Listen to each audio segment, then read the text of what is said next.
तो आज का जो आपका ध्यान हम खींचना चाहेंगे वो ज़रूर हम सेकेंड सॉरी थर्ड या fourth part of this video that is totally associated with the ending of exercise 8B of chapter 8 of book R.S. Agarwal. R.S. Agarwal के बुक के चैप्टर नंबर 8 के एक्सरसाइज 8B का आखिरी वीडियो जिसमें हम लोग 19 से लेकर के आगे के शायद कितना सवाल है भूल गए 22 से ज़्यादा हो गया 27। हाँ 27 तक हम सवालों को आज करेंगे। मतलब इस वीडियो में कुल मिला के 8 सवाल होगा जो आज हमको करने हैं आपके सामने और आप इनको समझने की कोशिश कीजिए। बिना देरी किए हुए आपको इस चैनल इको स्टार क्लासेस पे स्वागत है और बहुत स्वागत है। बस 19 नंबर सवाल लिखा हुआ है कि ए स्ट्रीमर जो गाड़ी चला रहा है या स्ट्रीम बोट चला रहा है goes down stream from one part to another in 9 hour. ठीक, it cover the same distance up stream in 10 hour. If the speed of the stream is 1 kilometre per hour find the speed of the streamer in the still water and the distance between the port. दो सवाल है यहाँ पे, streamer in still speed जो है और distance उस दोनों पोर्ट का या दोनों पोर्ट में मतलब दोनों छोर तक का डिस्टेंस पोर्ट का और हमारा स्पीड जो होता है उस स्ट्रीमर का, उस गाड़ी का या उस आदमी का जो भी। तो सवाल चलते हैं। सवाल एक बार समझना फिर से जरूरी है कि एक streamer goes down stream from one part to another in 9 hour. सवाल पहले ये समझिए कि डाउन स्ट्रीम शब्द क्या है। Down stream, what do you understand the mean down stream and up stream. Down stream ये होता है कि धारा करने का मतलब ये होता है धारा के साथ धारा के विरुद्ध करने का मतलब जिस ओर पानी बह रहा है उसी ओर चलना हमारा डाउन स्ट्रीम कहलाता है। जिस ओर पानी बह रहा है इधर और इसके उल्टा चलना ये हमारा डाउन स्ट्रीम कहलाता है। इधर पानी जिधर पानी उधर हम हो लिए तो डाउन स्ट्रीम कहलाता है।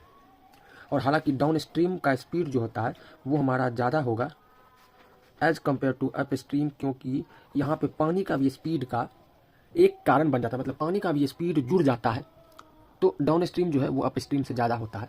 और ये सवाल में 1 किलोमीटर पर आवर का पानी की धारा है, मतलब पानी का बहाव है, जिस वजह से अप स्ट्रीम और डाउन स्ट्रीम में 1 किलोमीटर का असर आएगा। सॉरी एक तो अब जो है अब हमारा यहाँ तक समझ में आ गया। अब यहाँ सवाल में साथ में समझते हैं। यहाँ जो वर्ड जो हमको समझाना था, जो नियम डाउन स्ट्रीम अप स्ट्रीम का समझना था वो आपको समझा चुके।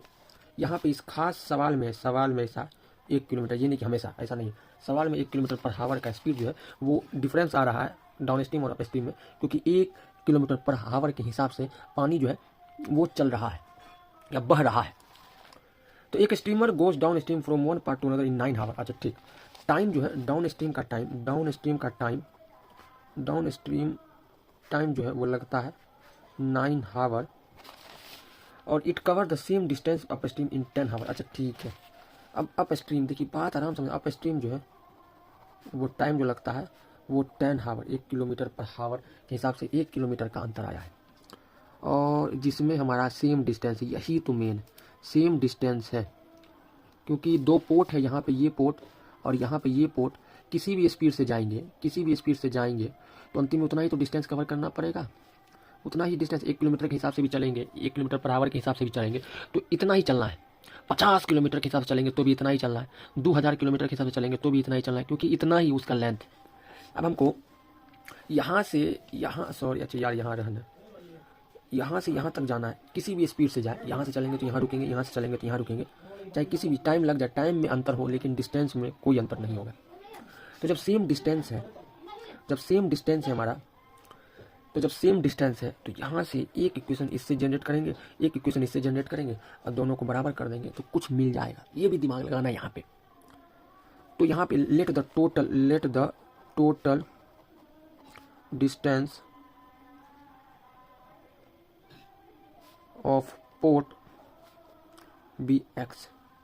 तो जब टोटल डिस्टेंस हमारा एक्स हो गया किलोमीटर, टोटल डिस्टेंस हमारा x किलोमीटर हो गया। अच्छा, टोटल डिस्टेंस हमारा x किलोमीटर हो गया। लेकिन आगे का सवाल पढ़ते हैं। If the speed of the stream be 1 kilometre per hour find the speed of the streamer in still water and the distance between the port. Total distance x मान लेंगे, नहीं यहाँ पे क्या करते हैं, total distance, total speed of stream in still water, अरे यार स्टील मतलब ठहरा हुआ पानी, बी एक्स, यहाँ स्टील ये वाला नहीं, STILL, ठहरे हुए पानी में, कंकर ना मार, वही हाल है।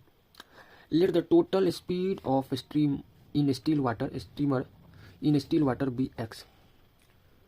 तो जब यहाँ पे ठहरा हुआ पानी का स्पीड जो x किलोमीटर पर हावर है, तो जब डाउन स्ट्रीम जाएंगे बाबू, डाउन स्ट्रीम जाएंगे तो होगा क्या कि जो x किलोमीटर वो 1 किलोमीटर के हिसाब से बढ़ जाएगा।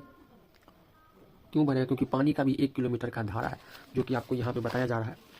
यहाँ पे if the speed of the stream भी 1 किलोमीटर, मतलब पानी का धारा जो 1 किलोमीटर पर हावर है, तो डाउन स्ट्रीम में 1 किलोमीटर पर हावर बढ़ जा रहा है और अप स्ट्रीम में 1 किलोमीटर घट जा रहा है। जो भी एक्चुअल में वो बोट या वो इंस्ट्रूमेंट जो हमारा लगा रहा है फोर्स या स्पीड, वो 1 किलोमीटर घट जाएगा, क्योंकि पानी उसको 1 किलोमीटर घटा देगा और पानी उसको 1 किलोमीटर बढ़ा देगा जब डाउन स्ट्रीम जाएंगे तब। अब ये रहा स्पीड, रहा ना, और ये रहा स्पीड, और डिस्टेंस क्या है हमारा, स्पीड रहा ये, स्पीड रहा ये, और टाइम हमारा क्या है डाउन स्ट्रीम जाने का, 9 हावर, अप स्ट्रीम जाने का टाइम क्या है, 10 हावर। तो यहाँ लिखेंगे कि टोटल डिस्टेंस क्या होता है, डिस्टेंस होता है स्पीड इनटू टाइम। तो डिस्टेंस जो होगा when going down stream equal to distance going up stream. जैसे जैसे डाउन स्ट्रीम में जाएगा वैसे वैसे अप स्ट्रीम में, डिस्टेंस जो वो पोर्ट का है तो वो तो हमारा सेम ही रहेगा। तो यहाँ पे ये करना है बाबू, हम सवाल समझा रहे, बना ही नहीं रहे। बनाने का रहता तो हम लैंग्वेज लिख के बना देते, लेकिन ऐसा नहीं कर रहे, हम सवाल समझा रहे कैसे पकड़ना है। तो डाउन स्ट्रीम का जो हमारा स्पीड है ये रहा ये। तो केस ऑफ डाउन स्ट्रीम का बात यहाँ करते हैं, अप स्ट्रीम का बात यहाँ करते हैं। डाउन स्ट्रीम में हमारा हो गया स्पीड जो होता है वो है x+1 किलोमीटर पर आवर, और टाइम जो लगता है वो 9 हावर लगता है। तो टोटल डिस्टेंस क्या होगा, 9 और x+1। इसका जो स्पीड देखेंगे x-1 किलोमीटर पर आवर है, और टाइम जो देखेंगे 10 हावर है। डिस्टेंस क्या होगा, 10 × x-1। अब ये डिस्टेंस और ये डिस्टेंस तो आपस में बराबर होगा, क्योंकि ये इस दोनों पोर्ट जो है, कोई ऐसे जा रहा है कोई ऐसे जा रहा है, लेकिन जाएगा तो यहाँ से लेकर यहाँ तक ही। तो जब ये जा रहा है तो इसका डिस्टेंस, और ये जा रहा है तो इसका डिस्टेंस, दोनों तो बराबर ही होगा। तो डिस्टेंस जब हमारा बराबर होगा तो क्या करते हैं हम लोग, डिस्टेंस को बराबर कर देते हैं। डिस्टेंस जो निकलता है डाउन स्ट्रीम का, डिस्टेंस जो निकलता है हमारा अप स्ट्रीम का, डिस्टेंस डाउन स्ट्रीम का निकला था 9x+1 10x-1। तो 9x+1 = 10x-1। 9x + 9 = हमारा 10x-10। ये प्लस मतलब माइनस में ये माइनस, 19 = x। स्पीड जो है उस स्ट्रीमर का, उस बोट का, उस इंस्ट्रूमेंट का, वो गाड़ी का 19 किलोमीटर पर हावर है। और डिस्टेंस ऑफ पोर्ट चाहे तो 19 को x+1 में, क्योंकि ये दोनों डिस्टेंस है, इसमें रखेंगे तो 9 × 19 और 120 हो जाएगा 180। इसमें रखेंगे दोनों सेम ही आएगा, 19 में से एक गया 18, 180। तो इस तरह से हम लोग बनाएंगे। देखिए एक बार आपको फिर से समझाते हैं सवाल। डाउन स्ट्रीम का मतलब होता है धारा के साथ, अप स्ट्रीम का धारा के विरुद्ध। मतलब पानी इधर जा रहा है उधर जाएंगे तो डाउन स्ट्रीम, और पानी जिधर नहीं जाएगा उसके उल्टा जाएंगे तो अप स्ट्रीम। तो 20 नंबर का सवाल हम लोग देखते हैं टाइप 3 के ठीक बाद। सवाल यहाँ लिखा हुआ है, the distance between 2 station is 300 kilometre. कोई 2 स्टेशन एक है या तो उनके बीच का डिस्टेंस हमको दिया हुआ है जो कि 300 किलोमीटर है। 2 motorcyclist start simultaneously from this station and move toward each other. अच्छा, इधर से चला राइट से लेफ्ट की ओर, और ये कोई एक दूसरा मोटरसाइकिलिस्ट है जो हमारा राइट से चला लेफ्ट की ओर, और कोई हमारा लेफ्ट से चला राइट की ओर। The speed of the one of them is 7 kilometre more. More लिखा हो मतलब यहाँ पे अगर इसका x होगा तो यहाँ पे x प्लस 7 होगा, मतलब किन्हीं एक का, अच्छा यहाँ नहीं लिखा, दिख अच्छा अब दिखेगा, किन्हीं एक का बोले, अगर यहाँ पे 5 है तो यहाँ 12 हो जाएगा, 10 है तो 17 हो जाएगा, मतलब दोनों में अंतर जो है वो 7 किलोमीटर एक दूसरे से ज़्यादा। आगे कहा जाए then that of the other, yes दूसरे से। If the distance between them after 2 hours of their start is 34 kilometre. कह कि जो डिस्टेंस अब तक में वो दोनों जो कवर कर चुके हैं 2 घंटे के अंतराल में, वो जो है वो डिस्टेंस तो है ही, लेकिन अच्छा if the distance between them after 2 hours of their start is 34 kilometre. अच्छा 2 घंटे तक दोनों लगातार चलते हैं और चलने के बाद दोनों का जो डिस्टेंस हो जाता है वो 34 किलोमीटर हो जाता है। If the distance between them मतलब अगर ये चले और ये चले लगातार 2 घंटा, दोनों के बीच का जो डिस्टेंस बनता है वो हमारा 34 किलोमीटर हो जाता है। मतलब शुरुआती में ये लोग 300 किलोमीटर के अंतराल में थे, लेकिन 2 घंटा चलने के बाद ये लोग 34 किलोमीटर के अंतराल में रह जाते हैं। तो कहा इधर find the speed of each motorcyclist, check your solution. अच्छा ये चेक तो करने की बात में रही, लेकिन कहा इधर कि आप दोनों मोटरसाइकिल का स्पीड को मालूम कीजिए। और एक और यहाँ पे डाटा जो दिया हुआ है कि आप दोनों मोटरसाइकिल का जो स्पीड होता है उन दोनों में कोई 1 किलोमीटर पर आवर की स्पीड से ज़्यादा जा रहा है। तो यहाँ पे निकालने का कह रहा है कि हम लोग को स्पीड निकालना है सर, तो क्या मान लेंगे कि लेट द स्पीड ऑफ, ठीक यहाँ पे थोड़ा सा ब्लर टाइप आ रहा है, अब नहीं आया सर, ठीक है। लेट द, सवाल तो आप लोग समझ गए, let the speed of a motorcycle 1 is x मान लेते हैं। तो मोटरसाइकिलिस्ट सेकेंड का क्या होगा x प्लस 7, पहला का हमारा x है, दूसरा का क्या होगा x प्लस 7 होगा। अब कहा जा रहा है कि ये जा रहा है कि 2 motorcyclist start simultaneously from this station and move toward each other, the speed of one of them is 7 kilometre more. और एक और बात यहाँ लिखा हुआ है कि जो distance between 2 station is 300 kilometre. Total distance between, यहाँ पे जो दिया हुआ total distance of station is 300 kilometre. यही तो बाद में हमारा डाटा मेन रूप से काम में आएगा, सारा डाटा एक डाटा तो काम में आएगा ही। कह रहा है कि if the distance between them after 2 hours of their start is 34 kilometre. After 2 hours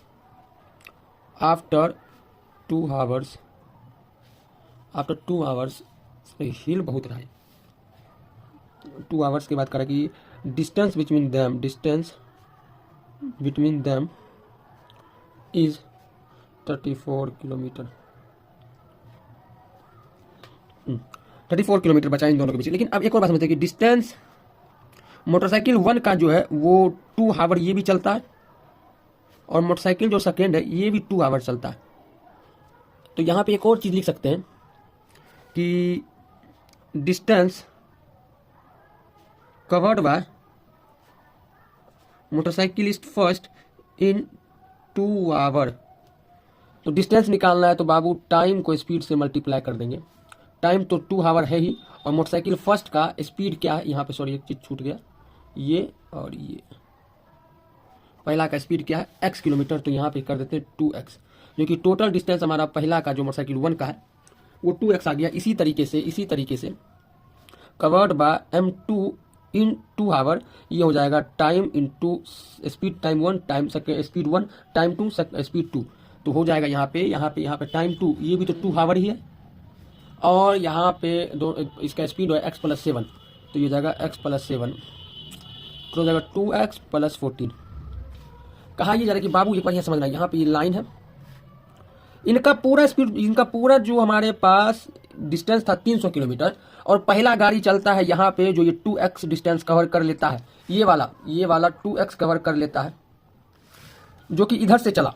कोई दूसरा गाड़ी जो कि इधर से चल रहा है M2 वाला, वो इतना दूर में आ करके क्या करता है, हमारा 2x प्लस 4 डिस्टेंस कवर कर लेता है, ये वाला। और इन दोनों के बीच में जो यहाँ पे बाबू पहला मोटरसाइकिल है, दूसरा मोटरसाइकिल यहाँ पे है, इन दोनों के बीच में अगर 34 किलोमीटर बचता है तो इसका मतलब पहला मोटरसाइकिल का चला हुआ डिस्टेंस, दूसरा मोटरसाइकिल का चला हुआ डिस्टेंस, और जो बाकी का डिस्टेंस है ये 300 किलोमीटर होगा। तो अकॉर्डिंग टू सवाल हमारा 2x प्लस 14, ये 14 प्लस हमारा 34 इक्वल टू 300।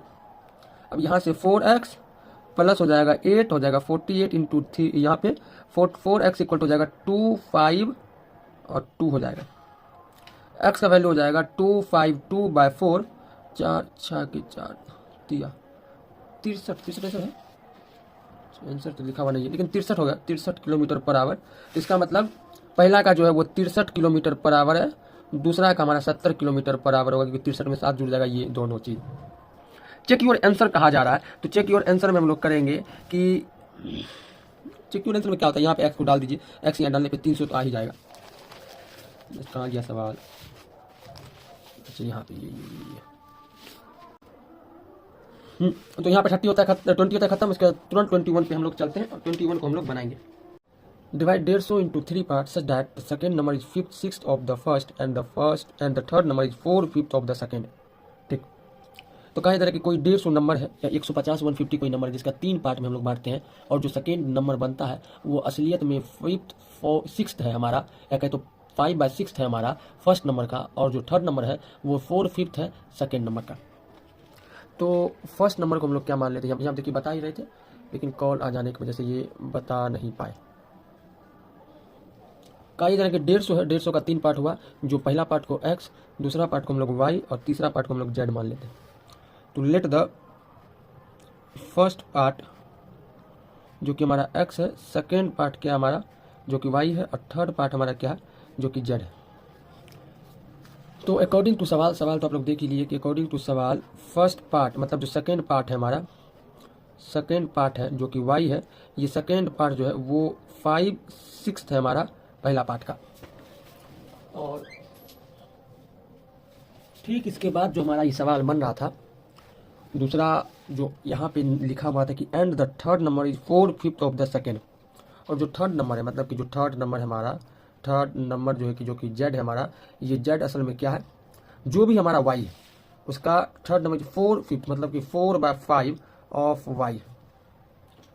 तो एक काम करते हैं, सारा जो ये तीन वेरिएबल जो हमारे पास हो गया एक्स वाई जेड, यहाँ पे तीन वेरिएबल को सॉल्व करना बड़ा ही दिक्कत होगा। तो हम लोग क्या करते हैं, यहाँ पे जो ये जेड वाला टर्म जो है जो वाई के फॉर्म में रखा हुआ है, तो इसको इस वाई के फॉर्म में जो यहाँ रखा हुआ है, इस वाई के जगह पे यहाँ का एक्स डाल दिया जाए, तो होगा ये हमारा कि ये जेड जो है एक्स के टर्म में टूट जाएगा। तो हम लोग करेंगे क्या, इसको हम लोग पहले सेकेंड इक्वेशन मान लेते हैं, इसको थर्ड मान लेते हैं, और इसको फर्स्ट ही मान लिया, कुछ भी मान लीजिए, सेकेंड थर्ड ही मान लेंगे, बस दिखाना है। तो यहाँ पे लिख देंगे कि ऑब्जर्व सेकेंड एंड थर्ड, अब यहाँ फिर लिख देंगे पुटिंग y बराबर 5/6 इंटू एक्स इन थर्ड। होगा ये रख देने से होगा ये कि ये जेड जो रहा जो थर्ड इक्वेशन वाला है, ये हमारा y का वैल्यू यहाँ से रख देते हैं जो कि 5/6 इंटू एक्स है। तो होगा ये कि z का जो वैल्यू है वो 4/6 इंटू एक्स हमारा हो गया, जो कि z भी x के फॉर्म में आ गया और y भी हमारा x के फॉर्म में आ गया। तो होगा ये कि यहाँ पे ये वाला 150 जो कि एक्स वाई जेड के फॉर्म में था, असलियत में ये x plus y plus z equal to 150 था।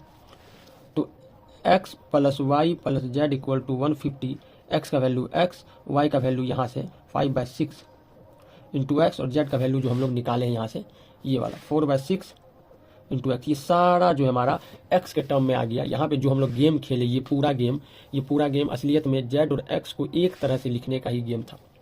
यहाँ से होगा ये x, ये नीचे ले लेते हैं 6 एलसीएम, 6x हो जाएगा यहाँ 5x, ये हो जाएगा 4x इक्वल टू हो जाएगा 150, ये हो जाएगा 15x equal to 6 equal to 150, यहाँ से गया 10, x का वैल्यू आ गया 60। जैसे x का वैल्यू 60 आ गया, y का वैल्यू निकाल लेते हैं 5/6 इंटू 60, 10 इक्वल टू 50, और 150 बराबर होता है x plus y plus z. x का वैल्यू है 60, y का वैल्यू है 50, z का वैल्यू नहीं मालूम, तो यहाँ से हम लोग निकाल लेंगे 150 equal to minus 110 equal to z का वैल्यू हो जाएगा 40, या फिर जेड का वैल्यू यहाँ से भी निकाल सकते हैं 4/60 इंटू 6, ये गया 40। तो यहाँ से 21 नंबर का जो सवाल है हमारा वो होता है ख़त्म। 21 के ठीक बाद